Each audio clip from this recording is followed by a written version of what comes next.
Hi, Speakettes. I'm really looking forward to picking the brain of our guest today because I feel like if anyone could be seen as the face of embodying boldness, confidence, and fearlessness, it is the very special Nell Coleman. She is Oh, a former model and the founder of a unique platform called the Baldie Movement, where women who have lost their hair are celebrated. Nell, how are you doing today? I'm doing pretty good. How are you? Very well, thank you. Could you share with us how the Baldy movement came about and what are your goals for it? So it started as a young girl in the process of trying to find myself and trying to recognize my true beauty. And so when I was in college, I decided, okay, I had just left high school. And I said, you know what? No more weaves, none of that. I want to embrace my natural self. So I started growing out my natural hair. And during that time, I wanted to join a dance team. But in order to be a part of the dance team, you had to wear weave. And so, of course, the dance coordinator, she did inform me that, you have to press your hair because my hair was natural at the time. It wasn't straight. So I would have to straighten it in order for it to blend in with the wigs that we were wearing during performance. And so I would always press it. It was always perfect and straight during the performance. But during practice, she wanted me to continue to put heat on my hair. And I told her, I said, well, I don't want to put heat on my hair during practice. It's just practice. We're going to sweat it out. I would rather have it done for the actual games and not during practice. It just didn't make sense to me because, putting too much heat on your hair, it can damage your hair. I started going to practice. I did not press it. And eventually she and the band director approached me and they said, if you do not perm your hair, we are putting you off the dance team and you're going to lose your scholarship. So at that moment, I was forced to do something that I didn't want to do in order to be a part of the team. Now, mind you, I had a scholarship, and mind you, that these dancers, they were like the most popular girls on campus. And this was the first time I had ever been that popular. So I was 19 years old, and it was just amazing just to see people come to games and want to be like us. So I conformed and I permed my hair. And that same week, I fractured my foot and my dance career was over. When that happened, I had to sit out for all the games. And then eventually I decided, you know what? My foot is fractured. I won't be able to dance with the ladies anymore. So let me just withdraw myself and let me go back natural. So I did that, but I was so traumatized by the experience that I actually left that college and I went to a college closer to home. During that time, I went full natural. I was bracing my hair, my afro, but it seemed that the people who were close to me had an issue with me embracing my natural hair. And it got to the point where they were trying to encourage me to do certain things to it to make it not look so, I guess, nappy, as you would call it. That's what, African Americans, we tend to call it nappy, depending on the texture, which isn't always a bad thing. It can be a good thing, just depending on how you see it and how you define the word. So I was always encouraged, put a texturizer in it, do this to it, do that to it. And it got to a point that I was so tired of trying to change myself in order for people around me to be comfortable that was the straw that made me shave it off. Once I shaved it off, I was still afraid. I still worried about what people thought because that was the process that I went through when I had hair, when I wore weave, all those things. And so for the first 6 months, I hid it and I wore wigs. And so when I would tell guys that I was bald underneath my wig, they would tell me, well, I only date girls with hair. So that, so that became, I know. So that became a thing. So then I started becoming subconscious about being who I was, this. So then I was afraid to expose who I truly wanted to be to the world because I was afraid that I couldn't attract a man with a bald head. And then eventually I met a guy who challenged me to be true to you. Own it. It's who you want it to be it. Don't worry about what anybody else says because what matters most is what you think and feel about yourself. So I decided to remove the wig and I started to embrace it. And then I moved to Atlanta. I was living in Little Rock, Arkansas. So then I moved to Atlanta and I was meeting like other women and they were like, oh my gosh, you're rocking it. You're owning it. And I wish I was bold as you. And I said, you know what? I need to come up with a group or a movement or something where I can encourage women who aren't as confident with this look, whether they chose it or didn't choose it, and just teach them how to walk with confidence without the need of hair. And that's how the Baldie Movement came about. That's amazing. That's an amazing story. I'm really glad that the Baldie Movement was created to empower women so that they can claim their agency over this fetishization of hair, because people put so much power, they associate so much with, especially for women, you know, because men can rock a bald look any day. But for women, but do you know that even men who go bald, they have an issue? It's hard for them too, because baldness is associated with like old age, and you got like an autoimmune problem and all that. It's always been some kind of negative stigma with baldness. So I've been trying to take it and just make it a beautiful, cool, normal thing to do and to be. There's this paradox in the beauty industry where on one hand, individuality is celebrated, and on the other hand, this individuality is captured from a socially acceptable lens that's still glossy and beautiful. So, for example, you have a curvy girl, but she's still, you know, with long flowy hair and makeup that's super on point, which makes somebody feel like, yeah, I only look like 50% of her. And, you know, there's still that insecurity inside. So when does being different not feel beautiful? And how do we as consumers change that negative viewpoint? I think we have to start exposing our, well, like you said, the girl, she's curvy, but she's made up. The average woman doesn't look like that. The average woman looks like you and me daily. You know, we're just natural, just our normal selves. And I think what they should start doing is just embracing people who they are naturally. Like I'll say, for instance, when you see a lot of ad campaigns, most of those models in those campaigns are very thin. And so a lot of women, begin to think that, okay, well, I don't look like her, so I must not be beautiful, or I can't wear those clothes because they don't make those clothes for women my type. I just really feel that we should start being a little bit more real, creating campaigns showing what women really look like, what the true body types really are, because the average body type is not a 0 or a 2. The average woman doesn't have her hair made up every day. The average woman isn't wearing makeup. We just want to be natural and just be ourselves. And I feel that I am my most beautiful when I'm my natural self versus when I am made up, which is kind of, I know that's kind of backwards, because most women are more confident with the makeup. But I've learned to become more confident without it. And to be honest with you, I've recently started becoming more confident without it this year. It does take a while for self-acceptance.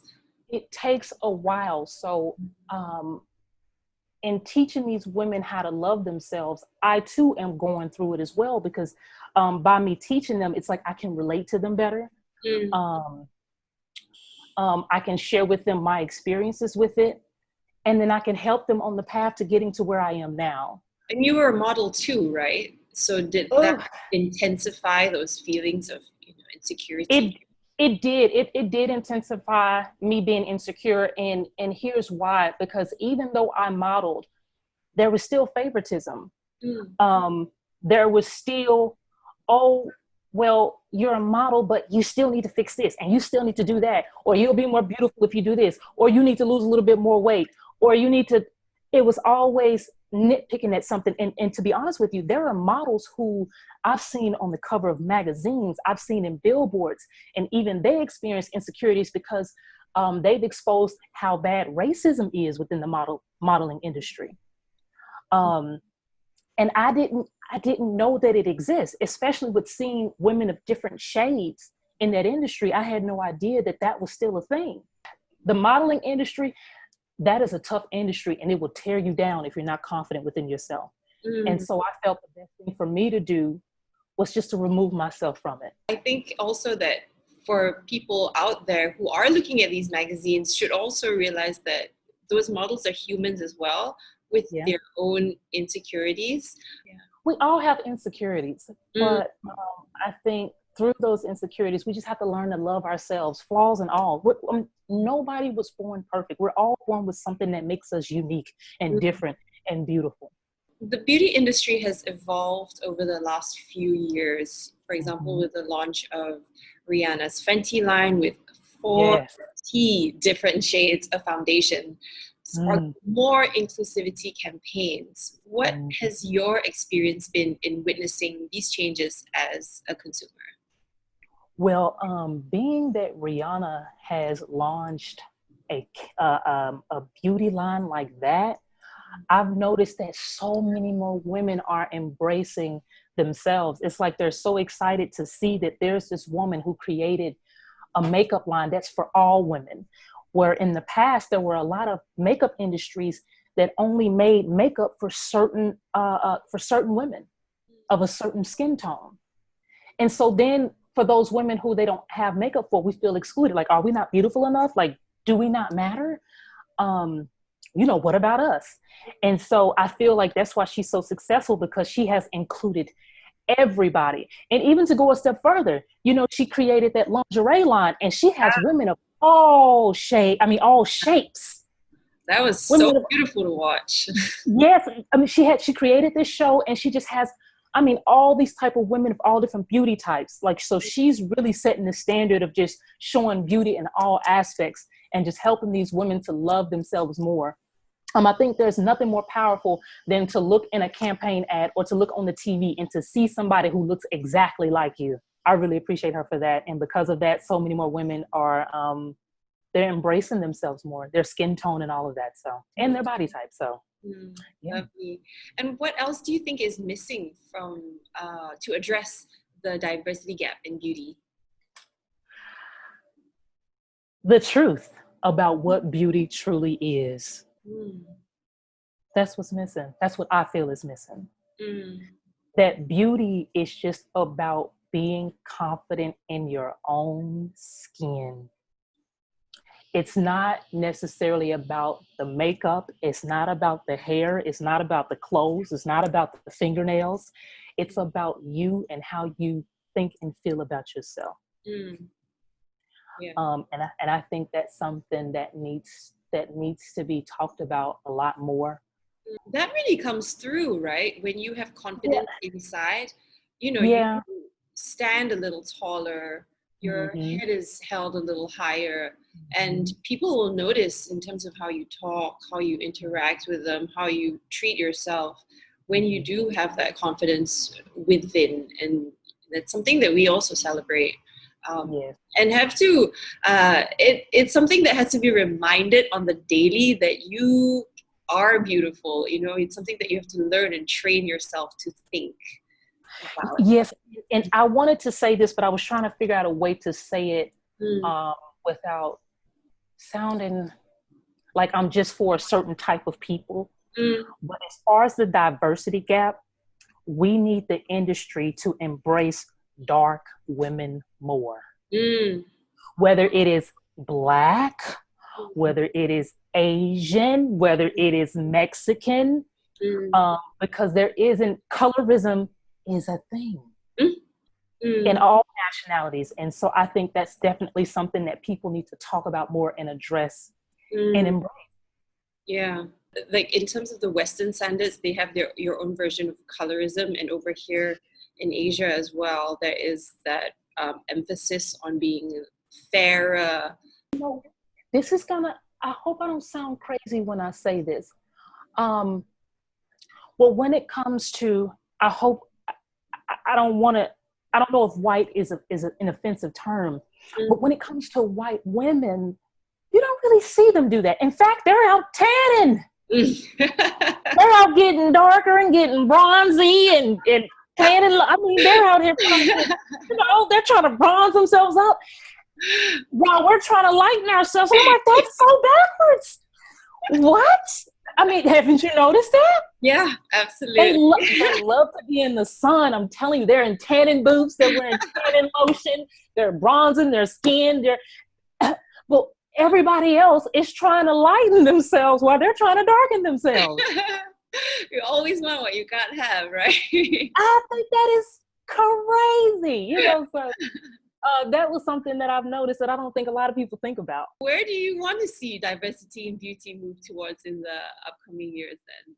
As it pertains to us darker women, I just want to see more of us in the forefront. I want to see more sizes. I want to see more women of all shades, colors, hair types, hair textures, because I know that is a thing too. You have women who have curlier hair who don't feel beautiful because they don't see enough women with curly hair, or redheads, or brunettes, or bald heads. Mm, I recently started seeing that. mm, Um, Afros.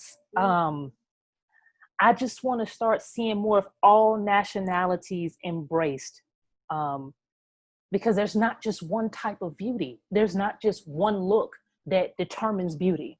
mm. Beauty is in us all. So I would like to see more of just. I just want to see more of everybody being embraced, Yeah. because beauty exists in everyone and in everything. Well, thank you so much, Nell, for sharing your stories and thoughts today. Your journey to self-acceptance and is so beautiful and admirable. And I hope that all of you out there are inspired to take a few steps forward towards loving yourself more. Thank you again for your time, Nell. Take care. You too. Thank you.